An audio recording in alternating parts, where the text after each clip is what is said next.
Hello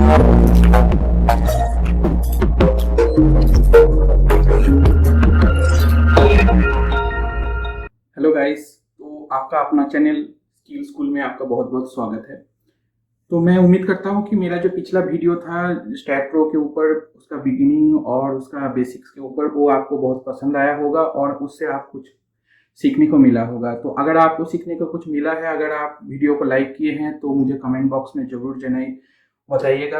और आइए आज हम फिर चालू करते हैं फिर से हमारा उसी वीडियो का दूसरा सीरीज, दूसरा पार्ट, जो कि मेनली आज का होगा कि हम लोड्स को कैसे अप्लाई करते हैं। हम सीखेंगे कि वेरियस टाइप्स ऑफ लोड्स हम कैसे स्टैट प्रो में अप्लाई करते हैं, कौन कौन से ऐसे लोड्स होते हैं और उसमें क्या ध्यान रखना पड़ता है। ब्रिजेस के लिए कौन सा लोड्स होता है, बिल्डिंग्स के लिए कौन सा लोड्स होता है। तो आइए चलते हैं मेरा कंप्यूटर स्क्रीन के ऊपर।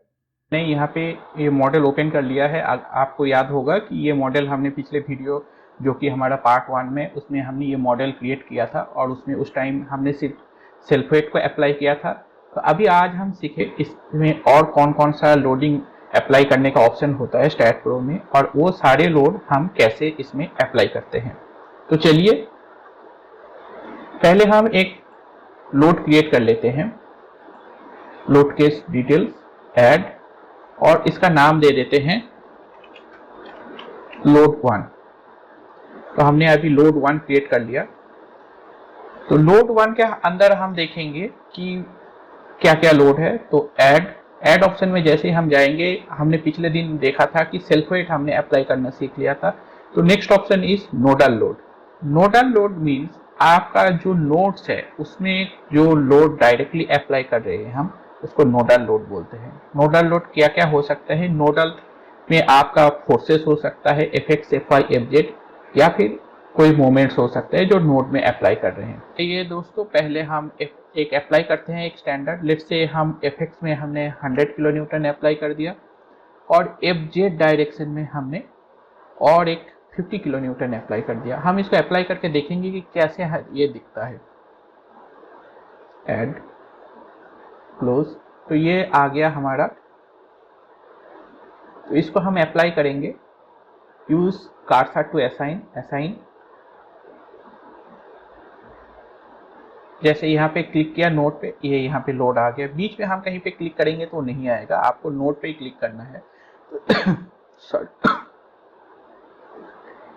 बीच में आप कहीं पे क्लिक करेंगे तो नहीं आएगा, ये नोड पे ही क्लिक करेंगे आएगा ये लोड। तो जैसे आप देख सकते हैं यहाँ पे नोड्स विजिबल नहीं है, तो शिफ्ट एन दबा के हम नोड्स को विजिबल कर सकते हैं। ओके, तो अभी ये हो गया असाइन। अभी आप देख लेते हैं कि ये लोड वैल्यू कैसे अप्लाई हुआ है। उसके लिए हमें क्या करना है, यहाँ पे एक आइकन होता है लोड्स, इसको हम क्लिक करेंगे तो ये लोड्स दिखाएगा। और फिर यहाँ पे जाके अप्लाई किया है वो कैसे अप्लाई हुआ है, तो उसके लिए हम क्या करेंगे, यहाँ पे जाएंगे सिंबल एंड लेवल्स में, और फिर यहाँ पे जाके हम लोड वैल्यूज को ऑन कर देंगे। आप देखेंगे भी लिखा हुआ है, इसका मतलब शिफ्ट भी दबा कर भी आप लोड वैल्यूज को ऑन कर सकते हैं। तो दोस्तों एक्स डायरेक्शन में ये 100 किलो न्यूटन अप्लाई हो गया, और जेड डायरेक्शन जो है उसमें आपका 50 किलो न्यूटन अप्लाई हो गया। ओके, ये हो गया आपका पहला लोड। अब हम दूसरे टाइप के लोड पे जाते हैं। इसका नाम देते हैं हम लोड 2।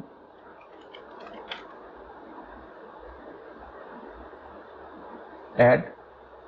तो हमने नोडल लोड में पहले हमने ये पॉइंट लोड अप्लाई करना सीख लिया है। अब हम सीखेंगे सपोर्ट डिस्प्लेसमेंट की। सपोर्ट डिस्प्लेसमेंट मतलब आपका जो सपोर्ट है, जो सपोर्ट पोजीशंस है, जैसे ये मेरा सपोर्ट पोजीशन है 1 2 3 4। तो अब ये क्या है, सारे के सारे सपोर्ट पोजीशन एक ही पोजीशन में है, मतलब ये हमने अनयील्डिंग सपोर्ट प्रोवाइड किया है, एफ जेड को रिस्ट्रेन करके रखा है। बट ऐसे होता क्या है कि ये सपोर्ट अगर सेटल कर जाते हैं ऑटोमेटिक, तो ये सपोर्ट सेटल करने पे क्या होगा, ये जैसे नीचे आएगा इस बीम में आपको एक वर्टिकल बेंडिंग दिखने को मिलेगा। तो let's apply that support. So support displacement let's apply, हम नेगेटिव वाई में अप्लाई करेंगे -0.01, दैट इज 10 mm हमने सपोर्ट डिस्प्लेसमेंट अप्लाई किया वाई डायरेक्शन में। असाइन करते हैं। ओके, तो अभी हमने नोडल लोड्स का जो है वो हमने अप्लाई करना सीख लिया है। तो देखते हैं इसका क्या रिजल्ट्स आते हैं। एक बार रन कर लेते हैं मॉडल। ये जो लोड 1 है जो कि हमने हर एक नोड पे अप्लाई किया है डायरेक्टली थ्रू सपोर्ट, उसके वजह से उसमें कोई भी रिएक्शन नहीं आ रहा है, उसमें कोई डिफॉर्म शेप भी नहीं हो रहा है। और जो लोड 2 है जो हमने सपोर्ट डिस्प्लेसमेंट अप्लाई किया, तो आप देख सकते हैं कि ये जो सपोर्ट हमने डिस्प्लेस किया 10 mm का, इसकी वजह से इसका जो डिफॉर्म शेप है वो कैसे दिखता है। तो लेट्स से अगर हम इसका सपोर्ट डिस्प्लेसमेंट वैल्यूज देखना चाहते हैं, तो result view values node global wide annotate, तो आप देखेंगे कि यहाँ पे दिखा रहा है कि 10 mm। तो 10 mm का जो ये सपोर्ट डिस्प्लेसमेंट हुआ है जो अप्लाई किया है करेक्टली अप्लाई हुआ है।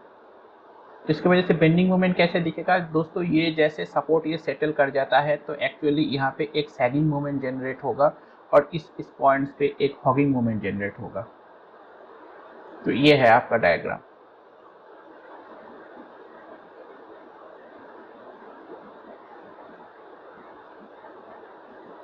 यहाँ तक हो गया। तो अभी हम जाते हैं दूसरे टाइप के लोड के ऊपर। नोडल लोड हमने अप्लाई करना सीख लिया, तो अब हम जाएंगे नोडल लोड के बाद जो लोड आता है वो है मेंबर लोड। तो हम इस पर एक नाम देते हैं मेंबर लोड 1।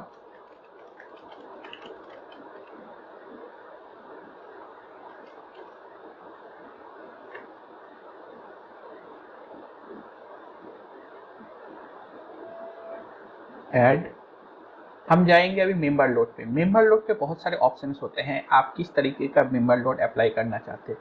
पहला है यूनिफॉर्म फोर्स, दैट मीन आप अगर इसके ऊपर कोई यूडीएल अप्लाई करना चाहते हैं, यूनिफॉर्मली डिस्ट्रीब्यूटेड लोड, ओके। या फिर हम यूनिफॉर्म मोमेंट अप्लाई कर सकते हैं, हम किसी एक कॉन्सेंट्रेटेड फोर्स अप्लाई कर सकते हैं इस बीम पे, हम कॉन्सेंट्रेटेड मोमेंट अप्लाई कर सकते हैं, या फिर हम लीनियरली वेरिंग लोड भी अप्लाई कर सकते हैं। तो हम क्या करेंगे, एक एक करके अप्लाई करते जाते हैं। हर एक स्पैन पे हम हर एक different types of load apply करेंगे। So let's first apply uniform force. So uniform force में आप देखेंगे ये है W1। W1 means the value of that load, let's say 10 kilonewton per metre. और उसके बाद आप देखेंगे यहाँ पे है D1, D2 and D3। Okay, so D1 is, ये बीम जो है, बीम का पहला जो नोड है उस नोड से कितने दूर से ये अप्लाई होना स्टार्ट हुआ, D1। सो मेरा 10 मीटर का बीम था, लेट्स से 2 मीटर के बाद से हमने अप्लाई करना स्टार्ट किया। और ये D2 जो है ये कहाँ तक ये अप्लाई होता है, लेट्स से हमने 5 मीटर तक अप्लाई किया और इसको हमने ग्लोबल वाई पे अप्लाई कर दिया।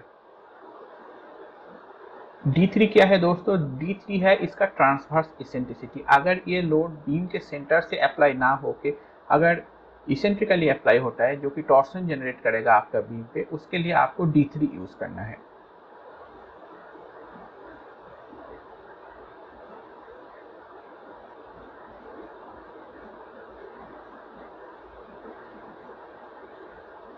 अप्लाई कर दिया है, 2 मीटर दूरी से ये अप्लाई होना स्टार्ट किया है और ये 5 मीटर तक हमने अप्लाई किया है।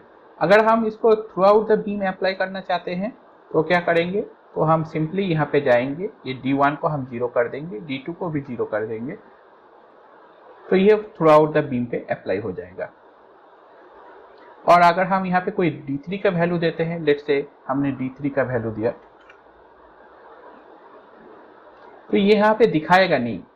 यहाँ पे जो लोड जो विजिबल होगा आपको वो हमेशा बीम के ऊपर ही दिखाएगा, बट एक्चुअल में जब इसका रिजल्ट्स देखेंगे हम, तब हम देखेंगे कि ये थोड़ा सा इसेंट्रिकली अप्लाइड हुआ है और उसके वजह से हमारे बीम में एक टॉर्सन आया है।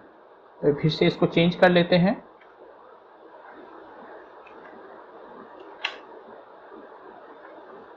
ओके, तो दूसरा लोड पे हम जाते हैं। दूसरा लोड है, जैसे हमने यूनिफॉर्म फोर्स अप्लाई किया, सिमिलरली हम एक यूनिफॉर्म मोमेंट अप्लाई कर सकते हैं। तो what is that moment value, let's say 10 kilonewton per metre is my moment value. Similarly मैं अप्लाई करता हूँ D1 5, T2 3, और मैं ये जो मोमेंट है ये कहाँ पे अप्लाई करूंगा, ग्लोबल एक्स पे अप्लाई करूंगा, अबाउट ग्लोबल एक्स।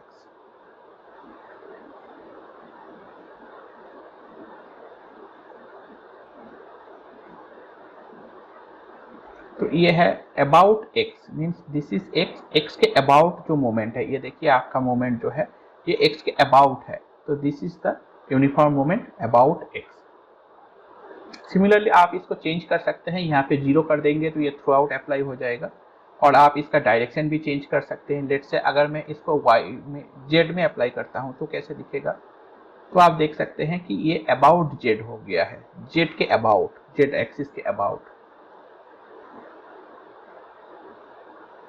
चेंज कर लेते हैं। Okay, let's apply the third one. Third one is concentrated force. Concentrated force apply करने का एक ऑप्शन है कि हम यहाँ पे एक नोड क्रिएट करें और उसमें नोडल लोड अप्लाई करें, या फिर हम बीम में भी इस पर अप्लाई कर सकते हैं। बीम में अप्लाई करने के लिए let's set concentrated load of 10 kilo Newton. इसमें दो ऑप्शन है, एक D1 और D2। D1 मतलब आपका पहला जो नोड है बीम का, उससे कितने दूर पे है।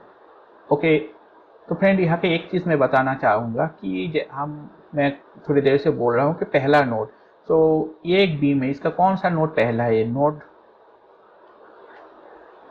2 इसका फर्स्ट नोड और नोड 3 इसका फर्स्ट नोड। ये पता करने के लिए हमें क्या करना है, हमें यहाँ पे जाना है और बीम ओरिएंटेशन ऑन कर देना है। बीम ओरिएंटेशन ऑन करते ही आप देखेंगे कि इसका जो लोकल एक्स है that is going from node 2 to node 3। इसका मतलब नोड 2 उसका फर्स्ट नोड है, नोड 3 उसका सेकेंड नोड है। So let's apply that load, member load, concentrated force. So again I will apply a load of minus 10 kilonewton. D1 let's say 5 meter. So that means at the center of the beam this load will be applied because my total length of the beam is 10 meter. Gy is the axis at close.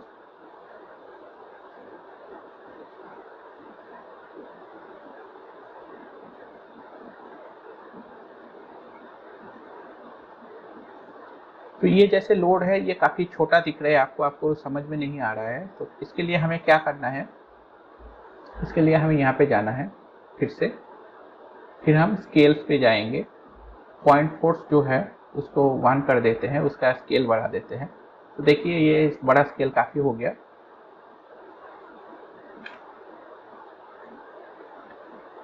तो आप यहाँ से जाके various loads का आप इसका display length छोटा बड़ा कर सकते हैं आपके अनुसार। तो थर्ड लोड हो गया। Next go to the next load. Next load क्या है, कॉन्सेंट्रेटेड फोर्स के बाद है आपका concentrated moment, similar to the concentrated force. जैसे हमने कॉन्सेंट्रेटेड फोर्स लगाया वैसे ही ये कॉन्सेंट्रेटेड मोमेंट है। तो दोस्तों मैं इसको स्किप कर रहा हूँ क्योंकि ये आप पता ही हो गया आपको अभी कॉन्सेंट्रेटेड मोमेंट कैसे लगाना है। So next one is the linear varying. Linear varying मतलब आपका लोड बीम के एक एंड से लेके दूसरे एंड तक वेरी हो रहा है। Okay, so let's apply, there are 2 types of application. आप इसको as a trapezoidal W1 W2 से अप्लाई कर सकते हैं, या तो फिर एज ए ट्रिएंगुलर दिस टाइप का अप्लाई कर सकते हैं by providing A value of W3। तो W3 जो है वो बीम के सेंटर का वैल्यू है, मैग्नीट्यूड। तो अभी पहला वाला अप्लाई करते हैं। Let's W1 is equal to 5 and W2 is equal to 15 and axis is negative direction, मैं नेगेटिव लोड दे देता हूँ y एक्सिस में।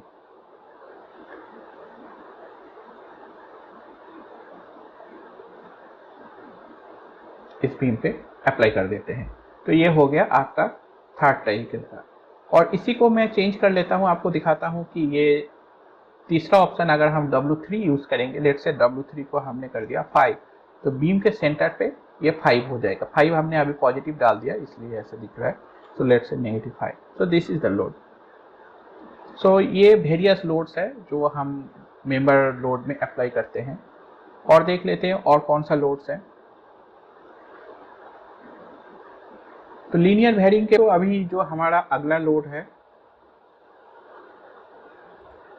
वो है अभी तक हमने लीनियर बेयरिंग अप्लाई कर दिया, अब उसके बाद आता है ट्रापेजॉइडल लोड। तो आप देख सकते हैं कि लीनियर बेयरिंग और ट्रापेजॉइडल लोड दिखने में तो सिमिलर टाइप का ही है, बट इसमें जो बेसिक डिफरेंस है वो है कि लीनियर बेयरिंग जो लोड है उसमें आप ये स्टार्ट और एंड डिफाइन नहीं कर सकते। इसका मतलब it will be applied throughout the length of the beam. और ट्रापेजॉइडल लोड में क्या है, we can decide that from starting point of the beam at how much distance the load will start. So let's apply this one. W1 5 minus 5, I will say minus 5, W2 is minus 15, D1 let's say 3 meter and D2 is my 5 meter. Let's apply this one. तो आप देख सकते हैं कि linear bearing load और trapezoidal load में क्या difference है। Next one, trapezoidal load apply होने के बाद एक दूसरा टाइप का लोड आता है, वो होता है जिसको बोलते हैं हाइड्रोस्टैटिक लोड। हाइड्रोस्टैटिक लोड मतलब आपका जो वाटर प्रेशर है उसका लोड। तो वाटर प्रेशर का जो लोड है वो हमें पता है कि at the surface of the water the load is 0, और जैसे जैसे हम वाटर के नीचे जाते जाएंगे वैसे वो लोड प्रेशर जो बढ़ता रहेगा, वो लीनियरली वेरिंग होता है गामा एच से।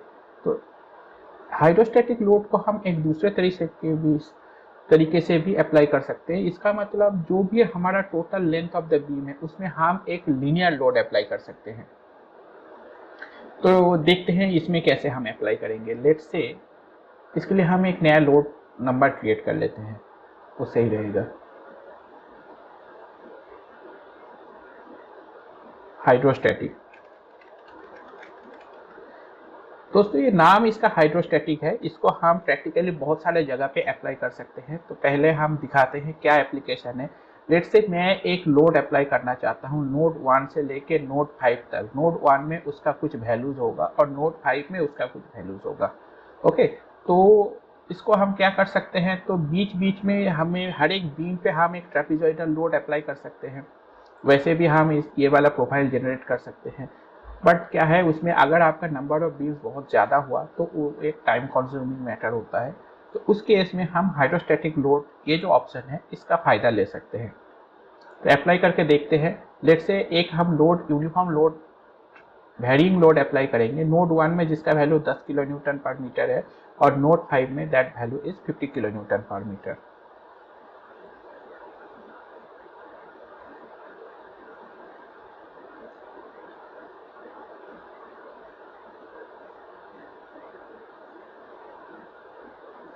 सबसे पहले हमें बीम्स को सिलेक्ट कर लेना है।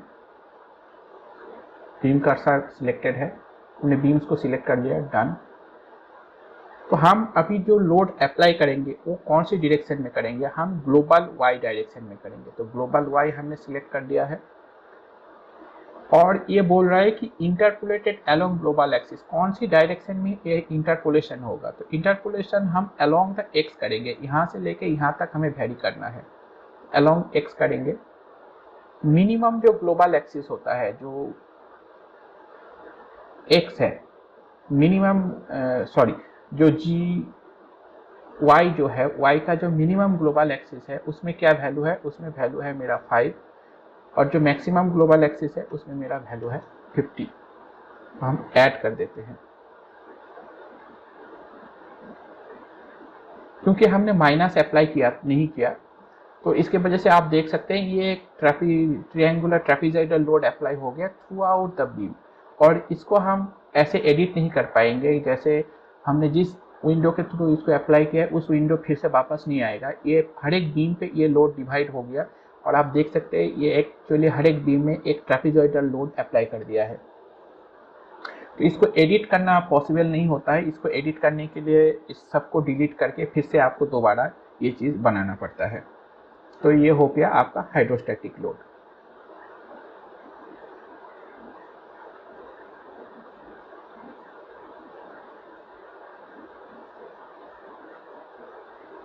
हाइड्रोस्टैटिक के बाद आता है प्री स्ट्रेसिंग फोर्स। तो प्री स्ट्रेसिंग जो फोर्स होता है वो एक एक्सियल फोर्स होता है। Pre stressing force, let's say हम इस बीम में, मुझे पता नहीं आप लोगों को प्री स्ट्रेसिंग के बारे में कितना पता है। तो प्री स्ट्रेसिंग मतलब हम एक बीम में एक एक्सियल फोर्स अप्लाई करते हैं with some eccentricity. Axial force apply करने पे उस बीम पे एक एक्सियल स्ट्रेस जनरेट होता है, और उस एक्सियल फोर्स को अगर हम बीम के जो सीजी पॉइंट है उससे थोड़ा इसेंट्रिकली अप्लाई करेंगे तो दैट जनरेट्स वन मोमेंट। तो ये प्रीस्ट्रेसिंग फोर्स होता है। तो लेट से हम प्रीस्ट्रेसिंग फोर्स अप्लाई करते हैं 100 किलो न्यूटन। स्टार्ट में डिस्टेंस 0 देते हैं, मिड में हम डिस्टेंस दे देते हैं -0.5 और एंड में देते हैं हम 0।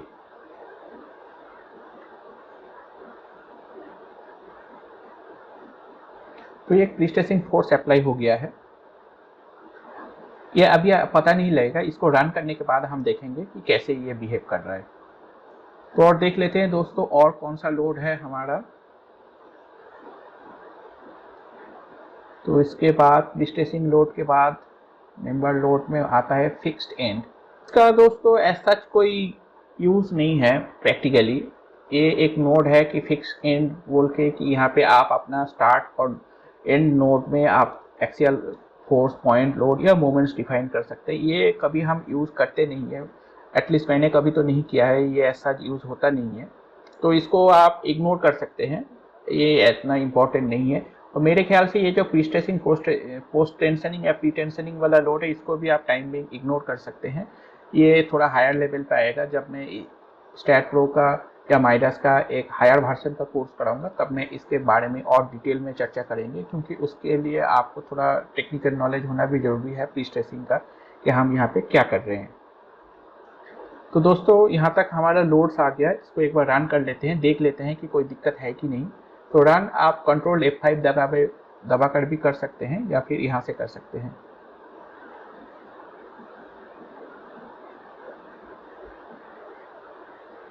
कुछ एरर आया हुआ है, देख लेते हैं दोस्तों।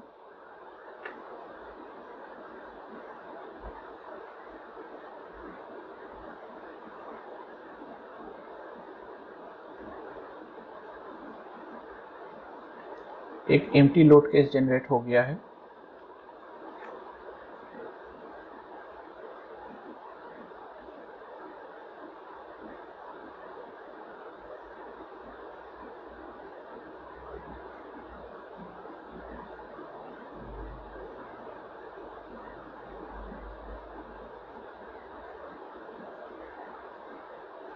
तो यहाँ पर भी एक गलती है हमने किया है, जो कि हमने यूनिफॉर्म GX को स्टार्टिंग को हमने 5 बोला है और एंड को हमने 3 बोला है। तो इसको 3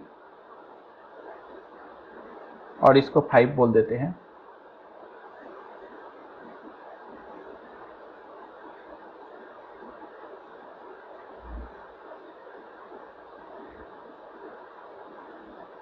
एनालाइज कर लेते हैं। तो अभी हमारा वार्निंग सारे चला गया। 2 वार्निंग है जो स्टेबिलिटी के वजह से दिखा रहा है, that is not important here. तो हम चलते हैं पोस्ट प्रोसेसिंग मोड पे। सारे लोड के सामने सिलेक्ट कर लिया। हम एक एक करके लोड्स का देखेंगे कि क्या डिफ्लेक्टेड शेप है। जो डेड लोड है उसका deflected shape yes, that is coming correct. उसके बाद हमारा लोड 1 जो है that is a horizontal load, तो उसका वजह से हमारा वर्टिकली कोई डिफ्लेक्शन नहीं आ गया। लोड 2 जो है वो एक सेटलमेंट का लोड है, सो दिस पॉइंट हमने सेटल किया है, उसकी वजह से ये लोड आ रहा है, डिस्प्लेसमेंट आ रहा है। मेंबर लोड की वजह से ये बहुत सारे मेंबर लोड हमने अप्लाई किया है, तो उसके वजह से वेरियस डिफॉर्मेशन आता है। तो ये डिफॉर्मेशन वैल्यू अभी तो प्रैक्टिकली इसको जस्टिफाई करना मुश्किल है, क्योंकि हमने लोड तो ऐसे देख के नहीं लगाया है थोड़ा। तो नेक्स्ट लोड होता है हाइड्रोस्टैटिक। तो आप देख सकते हैं हाइड्रोस्टैटिक लोड की वजह से भी ये एक्चुअली एक यूनिफॉर्म लोडिंग जैसा ही है, बट ये वेरिंग है इसका मैग्नीट्यूड। तो this is the deflected shape, looks correct. And load के 6 इज द प्रीस्ट्रेसिंग फोर्स। तो प्रीस्ट्रेसिंग फोर्स हमने यहाँ पे एक एक्सियल फोर्स प्लस एक एक्सियल फोर्स को हमने एक इसेंट्रिकली अप्लाई किया था, उसकी वजह से एक वर्टिकल डिफॉर्मेशन आ रहा है।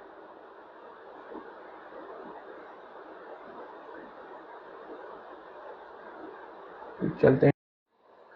तो दोस्तों आज हमने क्या सीखा, थोड़ा हम रिकैप कर लेते हैं। आज हमने सीखा कि नोडल लोड्स कैसे अप्लाई करते हैं, नोडल पॉइंट लोड कैसे अप्लाई करते हैं, और उसमें पॉइंट डिफ्लेक्शन डिफॉर्मेशन कैसे अप्लाई करते हैं। डिफॉर्मेशन मीन सेटलमेंट, और हमने सीखा वेरियस जो मेंबर लोड्स होते हैं उसको हम कैसे अप्लाई करते हैं। तो दोस्तों ये सारे जो लोड्स है दिस आर बेसिक लोड्स। अभी तक हमने कोई एक प्रैक्टिकल एग्जाम्पल लेके इसको डिस्कस नहीं किया है, इसको हमने एक जस्ट एक बीम बनाया है और उसमें ये सारे लोड्स अप्लाई किया है। तो इसके आगे नेक्स्ट पार्ट में पार्ट 3 में हम चर्चा करेंगे कि रेदर देन दिस बीम हम एक बिल्डिंग फ्रेम कंसिडर करेंगे और उसमें हम प्रैक्टिकल लोड्स लगाएंगे, क्योंकि प्रैक्टिकल लोड्स और ऐसे थियोरिटिकल लोड्स में बहुत फ़र्क होता है। तो प्रैक्टिकली हम देखेंगे क्या क्या लोड्स होता है, कैसे उसको कैलकुलेट किया जाता है और कैसे उसको अप्लाई किया जाता है। तो दोस्तों अगर आपको आज का वीडियो पसंद आया है तो वीडियो को लाइक जरूर कीजिए और चैनल को सब्सक्राइब करना मत भूलिए। और ये वीडियो आप अपने दोस्त और अपने और भी जो स्टूडेंट्स है जो इस फील्ड के थ्रू आना चाहते हैं सिविल इंजीनियरिंग फील्ड में, तो आप उसको ये सारे वीडियो शेयर कीजिए। और दोस्तों बहुत बहुत धन्यवाद आज के वीडियो देखने के लिए। आज के लिए इतना ही, बाय।